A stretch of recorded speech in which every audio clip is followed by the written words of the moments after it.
Кочанските оризопроизводители годинава се плашат дека сеидбата ќе почне со задоцнување. Каналетките на целото Облешево по кои тече вода од системот за наводнување се испокршени, а градени уште во времето на Југославија. Затоа и ова година ќе има загуба на водата. Некој може и да ја злоупотреби. Во Кочанско деноиве по нивите е раздвижено. Секој достоење на сеидбата се одразува на рандаманот на производството, бидејќи оризот има вегетација, не само оризот, секоја растение е вегетација. Ние се случува на 5 јуни да сееме ориз. Тоа не се случува. Секој пат е било 2-5 мај да завршиме со сеидбата, за да има си вегетација 140-150 дена. Каналите се делом чистени, делом не се чистени. И тоа се чисте како да се чисте.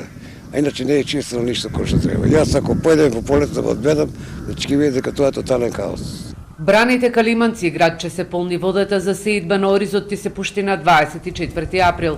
Од водостопанство Брегалница вела дека каналите се чистат, а во Виничко и дел од искршените каналетки се заменети. Проблем дополнителен е што почистењето на каналите повторно се затрупуваат со ѓубре. 90% од вадите се изчистени. Се работи на санација на каналот, исто така. Таму кај што има скршени, оштетени кампади се санираат, се врши промена континуирана промена на каналетки, за да не дојде па до неконтролирано користење на вода и загуба. Во овој регион ти се наводнуваат околу 5000 хектари, од кои 4000 под ориз. Но земјоделците велат дека годинава скапо ќе ги чини производството на храна. Трошоците само за сеидбата на кочанскиот ориз им се зголемени, речиси двојно. Ја знаеш колку плаќа?